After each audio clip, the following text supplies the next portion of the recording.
وسطی ایشیا اور بر صغیر کے سنگم پر واقع شہر پشاور کی تاریخ 200 سال سے زائد پرانی ہے۔ اس وقت یہ شہر پوشا پور کے طور پر جانا جاتا تھا، یعنی پھولوں کا شہر۔ وسطی ایشیائی ریاستوں اور بر صغیر کے سنگم پر ہونے کے باعث اس شہر کی تجارتی اہمیت بھی اتنی ہی قدیم ہے۔ یہاں دونوں خطوں کے تاجر ملتے تھے، کاروبار کرتے تھے اور اپنے علاقوں کو لوٹ جاتے تھے۔ تاجروں کے علاوہ اس شہر سے ایک اور قسم کے لوگوں کا بھی گزر ہوتا۔ یہ وہ لوگ تھے جو شمال کی جانب سے بر صغیر پر فوج کشی کے لیے آتے اور کچھ دیر اس شہر میں پڑاؤ کرتے۔ اس شہر کی اہمیت ایک بار پھر اس وقت عالمی سطح پر آشکار ہوئی جب روسی افواج نے افغانستان پر اپنا قبضہ جمایا اور امریکہ کی پشت پناہی سے مختلف ممالک سے تعلق رکھنے والے جنگجو روسی افواج سے لڑنے کے لیے تیار کیے گئے۔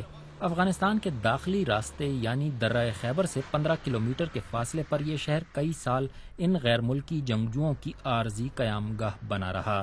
افغانستان پر روسی فوج کشی سے لے کر 11 ستمبر 2001 کو امریکہ پر حملوں کے بعد شروع ہونے والی دہشت گردی کے خلاف جنگ تک پشاور شہر کی قدیم اسٹریٹجک اہمیت تو اسی طرح برقرار، لیکن یہ شہر اب پھولوں کا شہر نہیں رہا۔ 10 سالوں میں جو کچھ اس شہر میں ہوا اس کا ذمہ دار پشاور کے بیشتر لوگ امریکہ کو قرار دیتے ہیں۔ امجد اقبال قریشی پشاور کے تاجروں کی تنظیم کے نائب صدر ہیں۔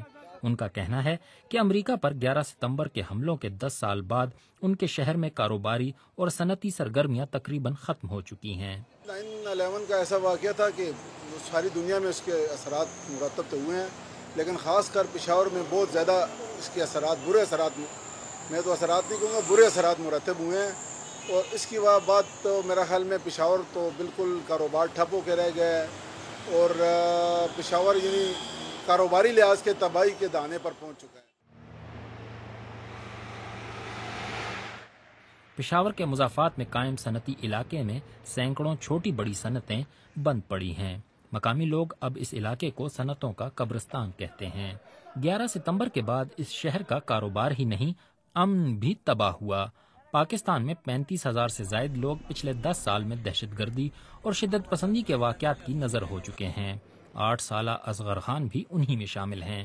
تیسری جماعت کا یہ طالب علم اس سال 11 اگست کو ایک بم دھماکے میں ہلاک ہو گیا۔ اصغر کا 60 سالہ باپ حاجی دوست محمد ابھی تک اس صدمے کے اثر سے نہیں نکل سکا۔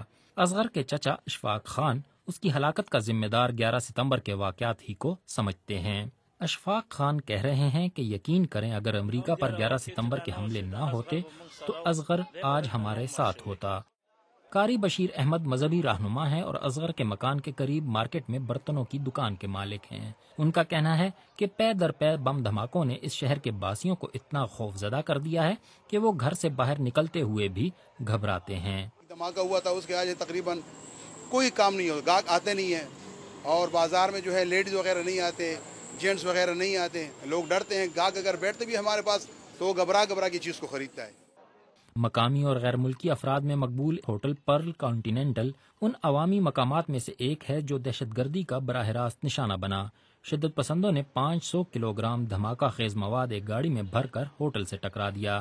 9/11 کے بعد صوبہ خیبر پختونخوا پر انتہائی منفی اثرات پڑ رہے ہیں۔ یہاں کا جو ٹورزم سیکٹر ہے وہ بالکل تباہ ہو گیا، کیونکہ یہاں پر ٹورسٹ کو نہیں آنے دیا جاتا۔ یہاں پر ٹیررزم ہے، جس کی وجہ سے جو فارن ٹورسٹ ہے، جو ڈومیسٹک ٹورسٹ ہے، وہ یہاں آنے سے کتراتے ہیں۔ پشاور شہر کے رہنے والوں کی ایک بڑی تعداد سمجھتی ہے کہ اس شہر کے حالات اسی وقت ٹھیک ہو سکتے ہیں جب امریکی اس خطے سے چلے جائیں۔ یہ امریکہ جب چلے جائے گا تو یہاں حالات بہت اچھے ہو جائیں گے۔ یہ جو لوگ جا رہے ہیں یہ واپس آئیں گے، خرید و فروخت ہوگی، تاجروں کا کام بھی ہوگا، فیکٹریاں بھی چلیں گی، لوگ بھی خوشحال ہوں گے۔ پشاور کے رہنے والوں کا کہنا ہے کہ وہ ایک ایسی جنگ میں جھونک دیے گئے ہیں جس کا مقصد ان کی سمجھ سے بالاتر ہے۔